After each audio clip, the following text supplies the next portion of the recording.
Good morning everyone. आपका मेरे YouTube channel पे बहुत बहुत स्वागत है। तो टाइम में ज़्यादा ख़राब करते हुए नहीं सीधा टॉपिक पे आता हूँ। तो चलिए आज की वीडियो अपन शुरू करते हैं।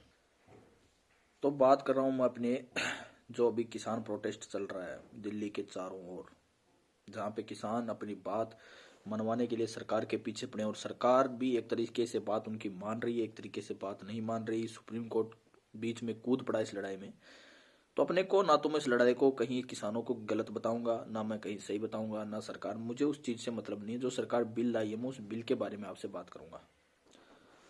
बिल में ज्यादा कुछ नहीं है। बिल में प्रमुख तीन चीजें हैं: भंडारण, कॉन्ट्रैक्ट फार्मिंग और एमएसपी।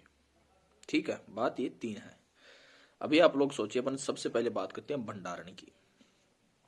स्टॉक, जो भी माल लो उसको स्टॉक कर लो, एक जगह रोक लो, अपने पास इकट्ठा कर सकते हैं। तो भंडारण में क्या है कि भंडारण 1950 या 55 से लेकर 2020 तक कोई भी आदमी भंडारण नहीं कर सकता था। पुलिस रेड मार सकती थी।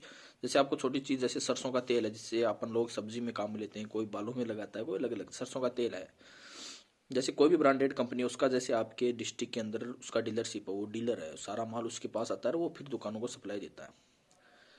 अभी इसमें क्या है कि अब भंडारण कोई भी कर सकता है, सिर्फ युद्ध की स्थिति में और आपातकालीन में। जैसे अभी कोरोना में तो चलो इमरजेंसी चल रहा है, आपातकालीन चल रहा है, और युद्ध की स्थिति में, ठीक है। और उस दो चीजों में भंडारण नहीं कर सकता इंसान, बाकी सब भी टाइम पे भंडारण कर सकता है। जैसे कोरोना खत्म हुआ, वो भंडारण आराम से कर सकता है, उसको कौन रोकने वाला है। अभी जैसे सरसों का कोई ब्रांड का आदमी है तो वो क्या करेगा कि उसमें उसने जैसे अपने पास माल आ रहा है कंपनी से, उसने अपने पास रख लिया। अब दुकान वाला उसके पास मांगने जाएगा, वो बोलेगा भैया नहीं आ रहा, ठीक है। फिर लोग उसके पास आएंगे कि भैया माल चाहिए, पैसे दे लो। तो वो क्या करे, जैसे उसने 90 रुपए में ले रहा है, पहले वो 110 रुपए में मार्केट में बेच रहा था, तो 20 रुपए खा रहा था वो एक, जैसे 1 लीटर 2 लीटर जैसा भी उसका जो मार्जिन था। अभी उसने रोक दिया और वो जैसे मार्केट में एकदम से वो प्रोडक्ट खत्म हो गया, तब वो बोलेगा कि अभी माल आ चुका है, माल ले जाओ। तो वो फिर क्या है कि 200 250 300 रुपए भी मार सकता है भंडारण के अंदर। तो ये चीज एक गलत है, क्योंकि इसमें आम आदमी भी पिसता नजर आएगा भंडारण के अंदर। आपको पता है कि जो अपने देश के जो लोग हैं, ये इनका पता है गरीबों का खून चूसने की आदत है, और वो सब चूसेंगे, चाहे मैं हूं चाहे आप हो, कोई भी हो। ये हर इंसान के अंदर, इस देश के अंदर ये सबसे बड़ा कीड़ा अंदर पाया जाता है। सेकंड चीज अपन बात करते हैं कॉन्ट्रैक्ट फार्मिंग।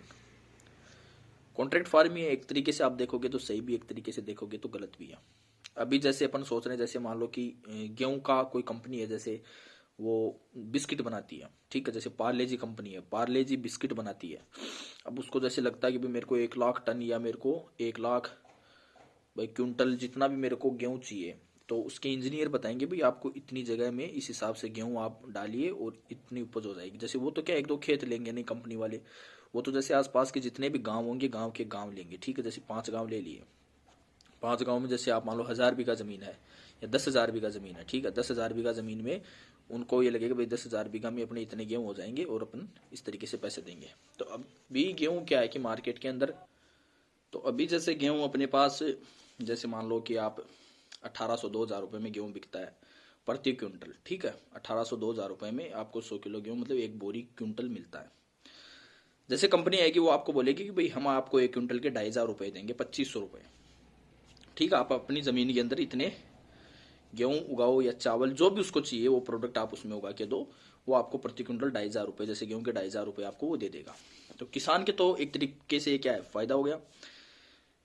इतनी सालों तक उसने मंडी में 1800 2000 1600 रुपए में उसने गेहूं बेचा है।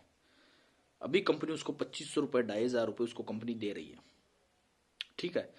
तो एक तरीके से उसको मार्जिन हो गया। अभी कॉन्ट्रैक्ट फार्मिंग में एक चीज है, उसके अंदर आपको पता होगा कि जैसे ही अभी सोचो आप अगर मार्केट के अंदर गेहूं 4,000 रुपए चला गया, किसान का कॉन्ट्रैक्ट हुआ हुआ है 2500 रुपए का कंपनी के पास, तो उस चीज में किसान को उस कंपनी को ही देना पड़ेगा या वो बाहर भी बेच सकता है। ये चीज अभी तक क्लियर नहीं की गई है बिल के अंदर।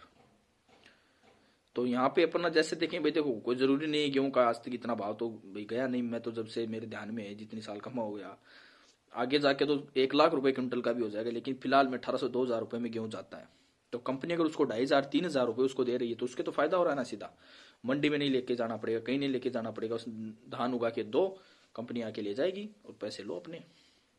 और उसमें एक चीज और है इस बिल के अंदर सबसे बढ़िया, कि जैसे कंपनी ने अगर अपने कुछ सिस्टम आपके खेत में लगाया है, 2 साल का जैसे उसने कॉन्ट्रैक्ट किया आपके पास में, उसने वो सिस्टम जैसे सोलर प्लेट जो भी सिस्टम उसने लगाया है, अगर आपका कॉन्ट्रैक्ट खत्म होने के होते होते अगर वो पूरा सामान अपना ले गया तो ठीक है, बाकी अदरवाइज नहीं लेके गया तो वो पूरा सामान किसान के पास चला जाएगा।